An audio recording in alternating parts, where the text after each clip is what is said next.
Hola, buenas noches. Hoy tarde, no, tardísimo, aparte de empezar tarde, vamos a decir, ya estamos a día 12, vamos a haber empezado el día 11. Aparte del debate, pues problemas técnicos que nos han retrasado casi media hora.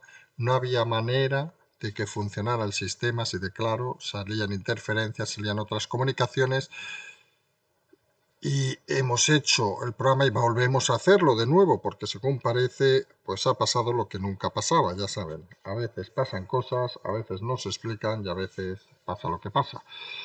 Vamos a intentar ir con más agilidad, pidiendo ya disculpas de primeras por las horas que son.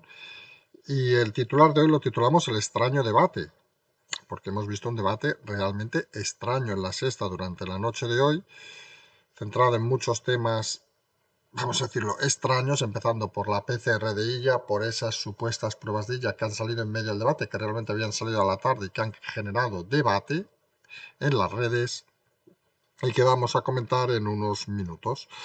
Luego hablaremos de esta nueva guerra iniciada en el gobierno. Es una de esas enésimas guerras que parece que esto nunca acaba. Protagonistas los de siempre, Robles Montero, y con invitado estelar, en este caso la ministra de Asuntos Exteriores, Laya.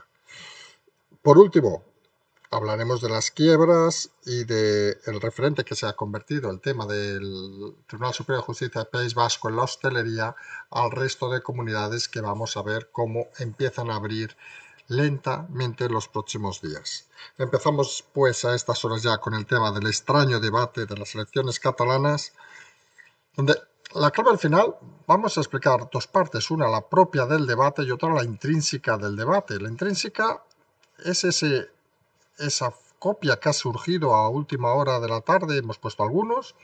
Algunos creemos que es importante cuando hay información intentar ponerla para que luego la gente pueda contrastarla de una manera eficaz o otra. Nosotros la hemos puesto, desde el primer momento hemos puesto nuestra duda, pero bueno, igual que nosotros nos podemos poner a mirar, queremos que la gente es suficientemente capaz para comenzar a mirar, y de ahí han salido pues desde informaciones donde hablaban del tipo de letra, que si había una S, que si no había una S, etcétera, etcétera, etcétera. 200.000 argumentos que al final a algunos nos parece que es transparente que todo el mundo puede hablar. Porque a veces cuando hay rumores y hay cosas de estas, ya saben aquí que el rumor a veces es la antesala de la noticia, y en todo caso hay una cosa que a algunos nos sorprende. Toda esta historia, vamos a explicarlo así, de este supuesto positivo de Salvador Illa, nace de no haberse querido hacer la prueba del PCR en dos debates consecutivos. Y uno dice con claridad, si nosotros mañana tenemos que ir a algún lado donde nos piden hacer un PCR, a nadie se le ocurre negarse. Pero es más, sorprende que la televisión, aunque fuera voluntario, le permita participar. Y sorprende que el resto de candidatos que han hecho la bravata los dos primeros minutos, ninguno se haya retirado. Porque al final nos transmiten una cosa, que algunos tenemos que cumplir las normas al 100% y otros se las pueden pasar por donde quieran. Y eso en democracia es algo así como peligroso, vamos a decirlo así con claridad. Es la confirmación del desenganche de la política de la realidad de la calle. Y en cuanto al debate, pues tosco, aburrido, maleducado en algunos momentos, sorprendente en otros momentos, un poco excéntrico, digamos. Confirma aquello que hemos dicho muchas veces, que Cataluña, no solo en lo económico, sino en lo político, se ha convertido en el vargón de cola de España. Necedad, pocos argumentos, incluso hemos visto algún insulto. Sinceramente, no nos extraña que mucha gente haya decidido cambiar de cadena y ver otra cosa. Y al final, este desenganche de la política también hay que analizarlo de una manera fría, porque uno debe pensar, el desenganche de la política en un caso, en una comunidad como la catalana, ¿a quién favorece y a quién desfavorece? Pues claro, ya lo hemos dicho también muchas veces.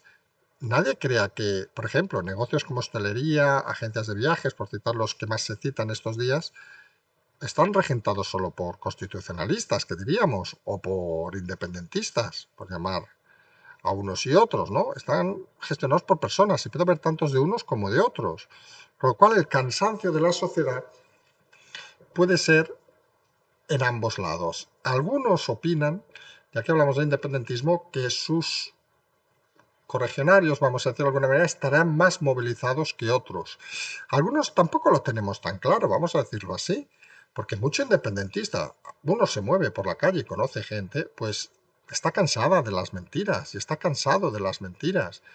Les prometieron una cosa, duró 5 segundos, uno se ha ido a vivir a Cuerpo de Rey hacia Bruselas, otro entra y sale de la cárcel como si no hubiera hecho ningún delito.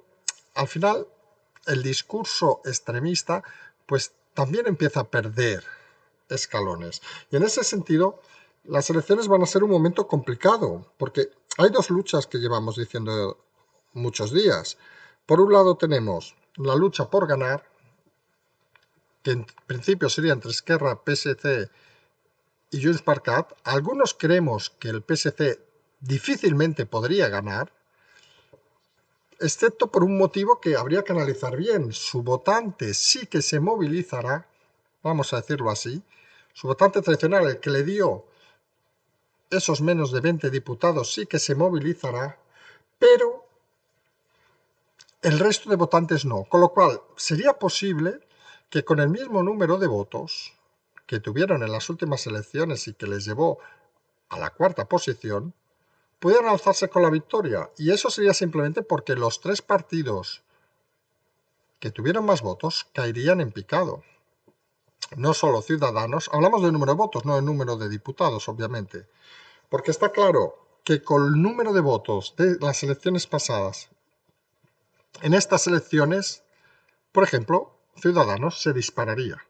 Obviamente no es el caso. Entonces habrá que ver la abstención, la importancia que tiene y si realmente es clave en estas elecciones. Algunos creemos que así será. En la parte, vamos a decir, en el segundo grupo de partidos, parece cada vez más claro en las últimas encuestas que se afianza ese cuarto puesto de Vox, sorprendente, de hace 2 meses, y también parece que se afianza, digamos, ese último lugar del PP.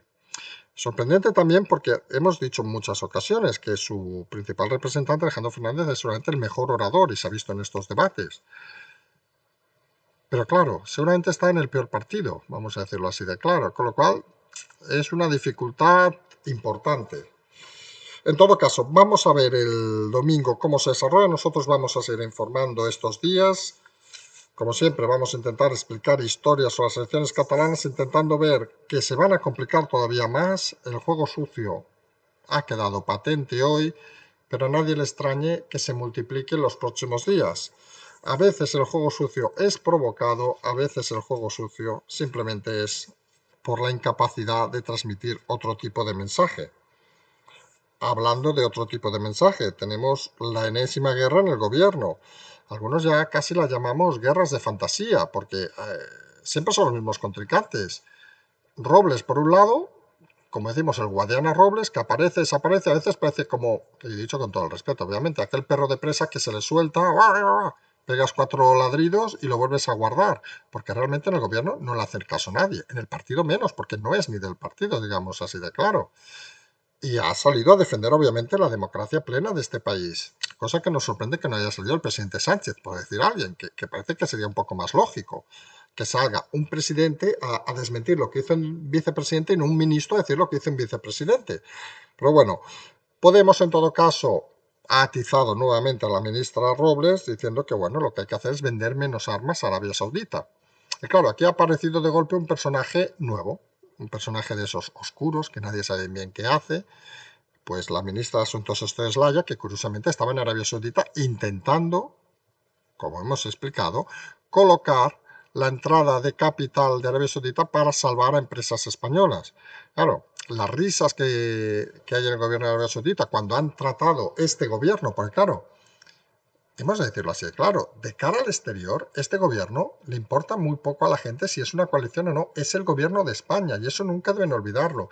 Y Sánchez a veces olvida, ya lo hablamos Iglesias, de que la imagen exterior es que el vicepresidente de España critique la democracia, que el vicepresidente de España o su partido o quien sea no quiere vender armas a Arabia Saudita. Entonces, claro, Arabia Saudita que ve que tratan a su amigo de la monarquía, el rey Juan Carlos, emérito, que siempre han dicho que es como un hermano, que lo han tratado como lo ha tratado este gobierno, por mucho que explique el Haya, es este gobierno, pues se echan unas risas cuando vienen a pedir ayuda.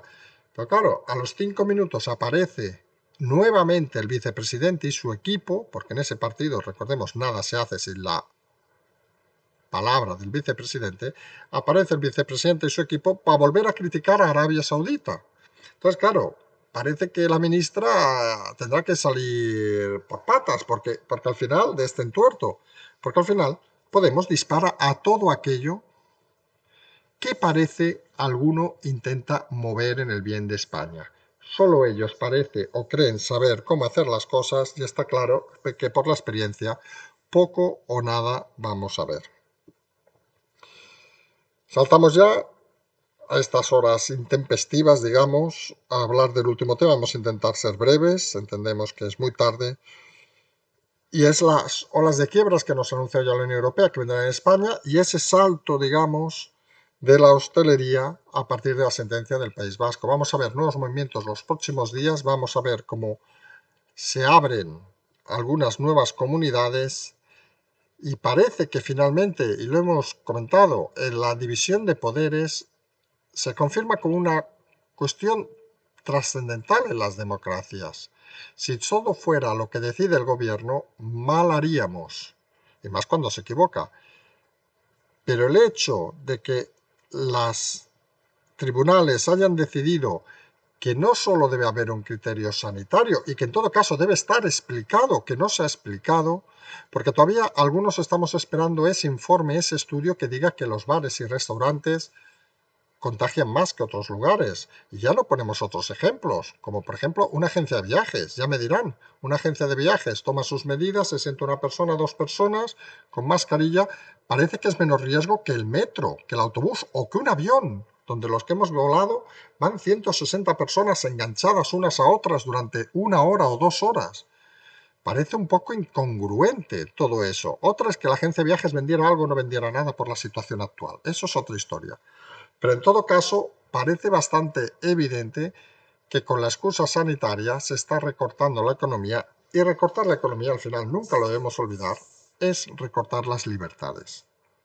Y cuando una democracia recorta las libertades, entre ellas las de movimiento obviamente, y las de poder hacer entre nosotros lo que te dé la real gana dentro de la ley, pues estamos delante de un grave problema. En todo caso, nadie piense que hasta el domingo vaya a pasar nada. Ya veremos el domingo, depende de los resultados, si pasa o sigue sin pasar nada. Y estas elevaciones de tono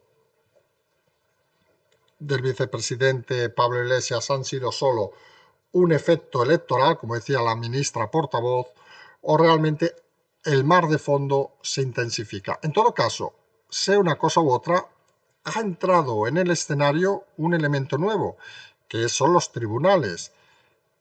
Y la economía, lo hemos dicho en alguna ocasión, también entra en el escenario porque al final lo que manda en la sociedad es que la gente llegue a final o no de mes.